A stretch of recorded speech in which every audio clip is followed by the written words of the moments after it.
Hello साथियों, welcome to my YouTube channel Akash study centre. आपको मैं आकाश यादव आपका अपने यूट्यूब चैनल पर हार्दिक स्वागत करता हूं।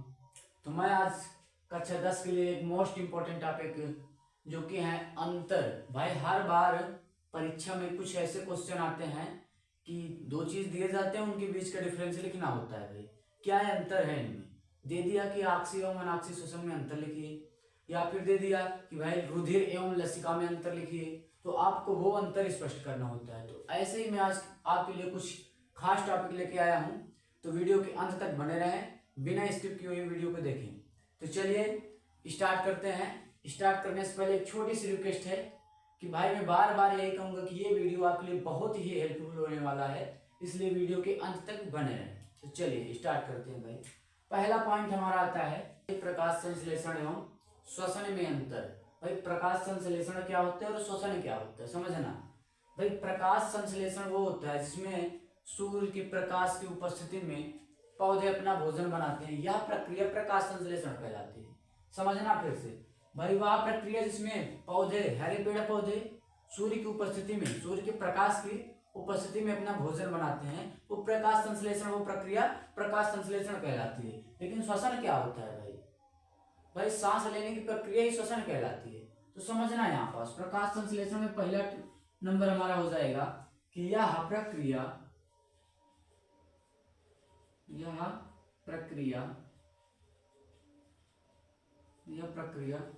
CO2 की उपस्थिति में होती है। CO2 की उपस्थिति में होती है। और ये क्या है, श्वसन में क्या होता है भाई? यह प्रक्रिया किसमें, समझना, प्रकाश संश्लेषण तो हमारा कार्बन डाइऑक्साइड की उपस्थिति में हो गया, लेकिन ऑक्सीकरण अर्थात बोले तो श्वसन, श्वसन हमारा कहाँ होता है भाई? ऑक्सीजन की उपस्थिति में। तो यह O2 की उपस्थिति में होती है, यह अर्थात ऑक्सीजन की उपस्थिति में संपन्न होती है।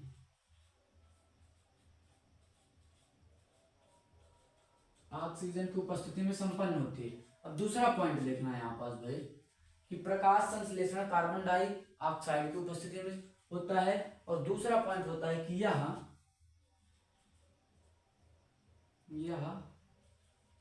अपचयन प्रक्रिया है। यह अपचयन प्रक्रिया है। भाई ये तो अपचयन प्रक्रिया है, कौन सी? प्रकाश संश्लेषण, ये अपचयन प्रक्रिया है, लेकिन बात ये है कि ये भी अपचयन प्रक्रिया है। श्वसन भी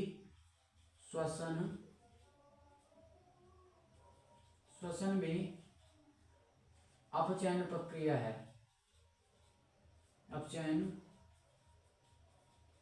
प्रक्रिया है। और देखना भाई, ये है प्रकाश संश्लेषण, यह प्रक्रिया हरे पेड़ पौधों, भाई हरे पेड़ पौधों में पाई जाती है, में होती है, जबकि यह प्रक्रिया लगभग, यह श्वसन, भाई समझना, प्रकाश संश्लेषण क्या होता है कि हरे पेड़ पौधे में होता है।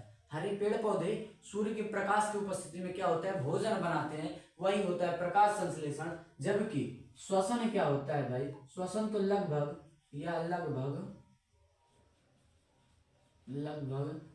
सभी जीवधारियों में होती है। यह लगभग सभी जीवधारियों में होती है।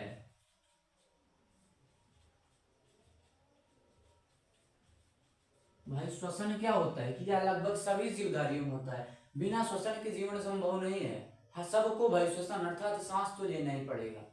अब अगली, ये प्रकाश संश्लेषण और श्वसन के बीच का अंतर हुआ। अब हम अगला अंतर जानते हैं कि रुधिर एवं लसिका के बीच का अंतर। तो लिखते हैं रुधिर एवं लसिका के बीच में अंतर। चौथा टॉपिक हमारा हो जाएगा रुधिर एवं लसिका के बीच में अंतर। ठीक है भाई, यहां पास रुधिर बोले तो ब्लड, भाई ब्लड मतलब रक्त, ये तो सब लोग जानते होते हैं। और रुधिर एवं लसिका, इनके बीच का अंतर देखते हैं भाई कि क्या अंतर है इनमें। ठीक है, ये हमारा इधर हो जाएगा रुधिर और ये हो जाएगा लसिका। चलिए ठीक है भाई, अब रुधिर और लसिका के बीच का अंतर से पढ़ते हैं कि क्या हो जाएगा अंतर। तो रुधिर में लिखना है कि यह लाल रंग का होता है, यह लाल रंग का होता है। भाई रुधिर का रंग कौन नहीं जानता, रक्त लाल होता है या कौन नहीं जानता, कोई होगा नादान वही नहीं जानता। ठीक है, आगे देखना, लसिका यह रंगहीन है, यह रंगहीन होती है भाई। लसिका कैसी होती है, रंगहीन होती है। अब अगला पॉइंट देखते हैं कि रुधिर में यह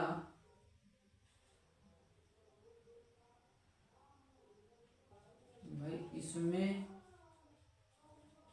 रुधिर का थक्का बनता है और इसमें भी क्या है, इसमें भी थक्का बनता है। तो ये हमारा हो गया रुधिर एवं लसिका के बीच में अंतर।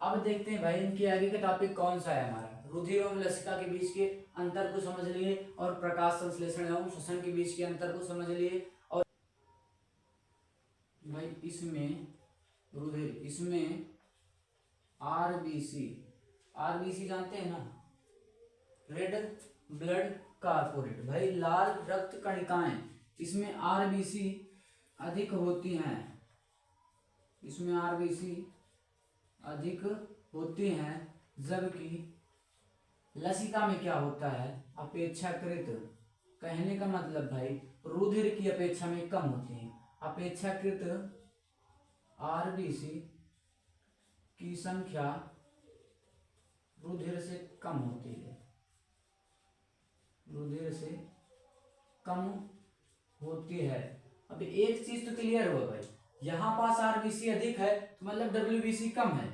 लिखना कि इसमें भाई रुधिर में, इसमें डब्ल्यूबीसी कम होती है, कम होती है। जबकि जब देखना रुधिर में डब्ल्यूबीसी कम होती थी, इसका जस्ट विपरीत लसिका में, लसिका भाई लसिका में रुधिर की अपेक्षा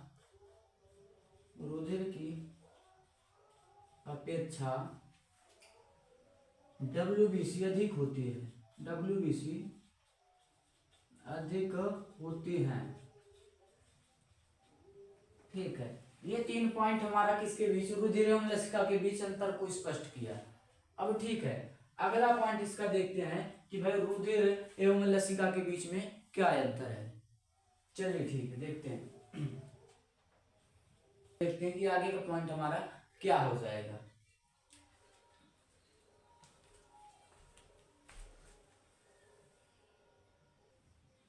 तो चलिए भाई, ये अब बात आती है कि लैंगिक और अलैंगिक जनन में अंतर।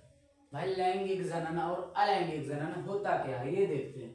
भाई लैंगिक जनन समझना है यहाँ पास, लैंगिक जनन को इंग्लिश में कहते हैं सेक्सुअल रिप्रोडक्शन, रिप्रोडक्शन समझना ये होता क्या है। भाई वह जनन, कहने का मतलब वह जनन प्रक्रिया जिसमें दोनों जनक की आवश्यकता होती है। भाई बोले तो नर एवं मादा दोनों की आवश्यकता होती है, उसे लैंगिक जनन कहते हैं। जबकि अलैंगिक जनन में केवल एक ही जनक की आवश्यकता होती है। तो यहां पास लिखते हैं पहला पॉइंट कि वह जनन प्रक्रिया जिसमें दोनों जनक, भाई जनक बोले जाए तो मातृ पीढ़ी, वह जनन प्रक्रिया जिसमें दोनों जनक की आवश्यकता होती है, की आवश्यकता होती है, वो होता है लैंगिक जनन। तो बोले तो ये एक इसका गुण हुआ ना कि दोनों जनक की आवश्यकता होती है, ये भी इसका एक गुण हुआ। जबकि अलैंगिक जनन का क्या होगा कि इसमें एक ही जनक क्या होता है, काफी होता है भाई। इसमें एक ही जनक काफी है। चलिए ठीक है, आगे का पॉइंट देखते हैं भाई। आगे का पॉइंट क्या है,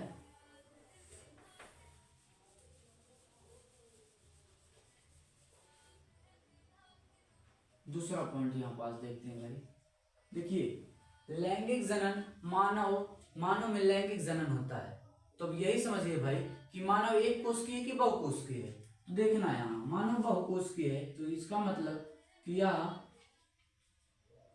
यह बहुकोशिकी में पाया जाता है, बहुकोशिकीय जीवों में होता है, जीवों में होता है।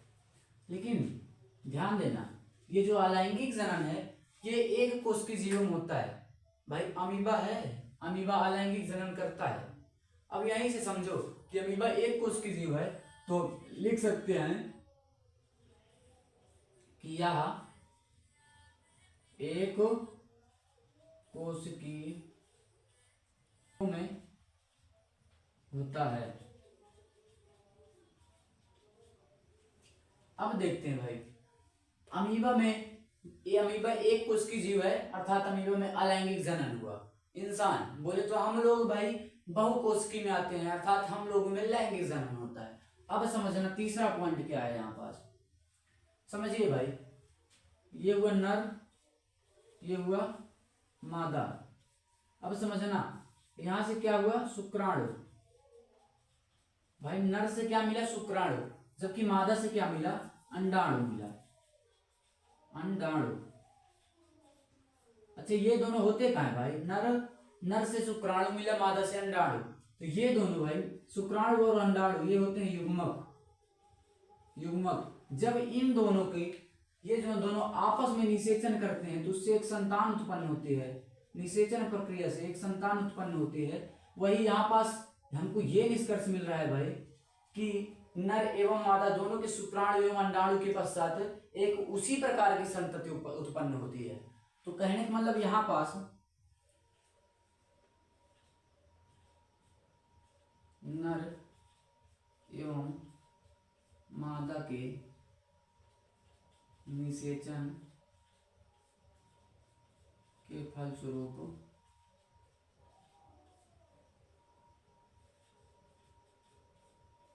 उसी प्रकार की संतति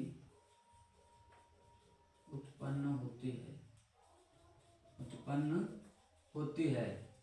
अब यहां पास देखना तीसरा पॉइंट इसका हो जाएगा कि यह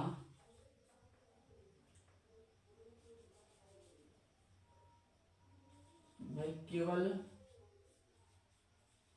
एक ही जनक से लगभग दो संतति उत्पन्न होती है। ये तो हमारा था ग्राफ किसका भाई, लैंगिक जनन था। लेकिन यहाँ पास अगर अलैंगिक की बात करें तो यहाँ पास देखना ये हो गया अमीबा। भाई ये अमीबा हुआ, लेकिन ये क्या करता है, अपने यहाँ पास टूट जाता है भाई, अपने आप के केंद्र को वो क्या करता है, बढ़ा लेता है। अब आगे चल के देखना इस प्रक्रिया में क्या होगा कि टूट करके एक यहाँ बन जाएगा और एक कुछ ऐसा बन जाएगा। ये हमारा एक ही अमीबा से प्राप्त हुआ है। अब समझ लीजिए भाई, ये हो गया आपका लैंगिक एवं अलैंगिक के बीच का डिफरेंस। अब आगे की बात करते हैं कि इसके आगे का कौन सा टॉपिक है हमारा। अब देखते हैं आगे का टॉपिक।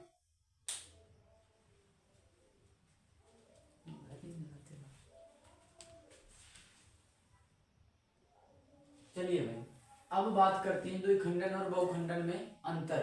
भाई द्विखंडन क्या होता है और बहुखंडन क्या होता है, ये चीज पहले समझना। देखना जब एक जीव टूट करके दो प्राणियों में अर्थात दो जीवों में विभाजित हो जाता है तो हमारा होता है द्विखंडन। लेकिन जब वही एक जीव अर्थात मान लीजिए एक जीव है वो टूट करके तमाम जीवों में अर्थात बहुत सारे जीवों में बढ़ जाता है, तो वही होता है हमारा बहुखंडन। द्विखंडन एवं बहुविखंडन, यहाँ पास समझना भाई, अंतर इनके बीच का समझते हैं कि द्विखंडन क्या होता है और बहुखंडन क्या होता है। द्विखंडन और यहाँ पास लिख देते हैं बहुखंडन। द्विखंडन और बहुखंडन, अब इनके बीच का जो डिफरेंस है वो समझते हैं भाई, कि इसमें भाई किसमें, द्विखंडन में, इसमें एक जीव टूट करके या विभाजित होकर के दो जीवों में होता है। यहां देखना, इसमें एक जीव दो जीवों में विभाजित हो जाता है, दो जीवों में विभाजित हो जाता है, विभाजित हो जाता है। जबकि बहुखंडन में क्या होता है भाई, देखिए भाई, द्विखंडन का मतलब आप समझ रहे हैं कि जिसमें द्वि का मतलब दो टुकड़ों में विभाजित हो जाता है, जबकि बहुखंडन में क्या होता है, बहुत सारे। तो यहाँ लिखना इसमें एक जीव बहुत सारे जीवों में विभाजित हो जाता है, बहुत सारे जीवों में विभाजित हो जाता है,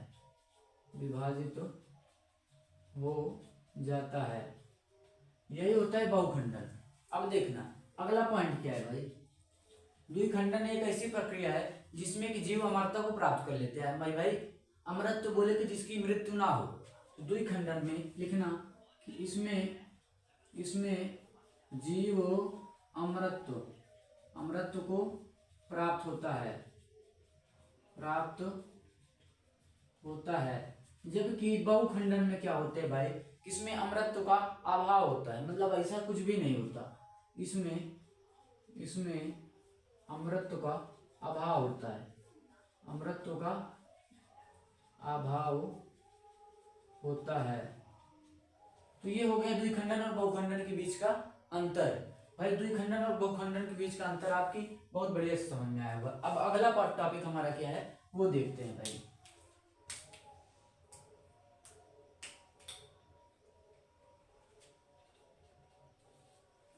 द्विखंडन बहुखंडन क्लियर हुआ। अब इसके आगे का टॉपिक जो हमारा है वह है धमनी एवं शिरा में अंतर। धमनी एवं शिरा में अंतर। भाई धमनी क्या है और शिरा क्या है, इनके बीच के दोनों का अंतर समझेंगे यहाँ पास भाई। हम लिखना, एक साइड लिखना है धमनी और इधर लिखना है शिरा। धमनी और शिरा के बीच का अंतर लिखते हैं भाई। पहला नंबर लिखना कि किनकी भाई, धमनी की, इनकी दीवारें लचीली होती हैं। किसकी, धमनी की जो दीवारें होती हैं वो कैसी होती है भाई, लचीली होती हैं। धमनी की दीवारें लचीली होती हैं, जबकि शिरा, भाई शिरा में क्या होता है, अपेक्षाकृत थोड़ा सा मोटी होती हैं। किसकी अपेक्षाकृत, धमनी की अपेक्षाकृत मोटी होती हैं। अब देखना भाई दूसरा पॉइंट, धमनी से क्या होता है कि शुद्ध रक्त, धमनी में क्या होता है भाई कि रक्त को जो है, रक्त हृदय से अंगों तक जाता है। धमनी में होता है कि भाई जो रक्त होता है, जो रक्त हमारे शरीर में प्रवाह होता रहता है, वो हृदय से कहाँ तक, पूरे बॉडी में जाता है भाई। अब यहाँ से क्या होता है, दूसरा पॉइंट, शिरा में क्या होता है भाई, इसके जस्ट विपरीत कि जो रक्त होता है वो सभी अंगों से मतलब कि हृदय तक जाता है। रक्त अंगों से हृदय तक जाता है। अब तीसरा नंबर देखना है भाई कि तीसरा, धमनी का तीसरा पॉइंट हमारे यहाँ क्या हो जाएगा कि इनकी गुहा साकरी होती है। सांकरी होती है, जबकि सिरा में क्या होता है, इनकी गुहा थोड़ा सा चौड़ी भाई, थोड़ा सा फैली हुई होती है, इनकी गुहा चौड़ी होती है। ये हो गया हमारा धमनी का और सिरा का बीच का जो डिफरेंस है, जो अंतर है। लेकिन आगे चौथा पॉइंट देखते हैं धमनी में। भाई इनमें कपाट नहीं पाए जाते, किनमें? धमनी में। धमनी में कपाट नहीं पाए जाते, नहीं पाए जाते हैं, जबकि सिरा में क्या है, कपाट पाए जाते हैं भाई, पाए जाते हैं। कल की क्लास में हम आपको बताने वाले हैं भाई कि मेंडल के तीनों नियम और उनमें जो भी अंतर है कल हम देखेंगे। आज के लिए इतना ही टॉपिक काफी है, बाकी मिलते हैं फिर एक नए वीडियो के साथ। आज के लिए बस चलते हैं। Okay, bye bye, love you, take care.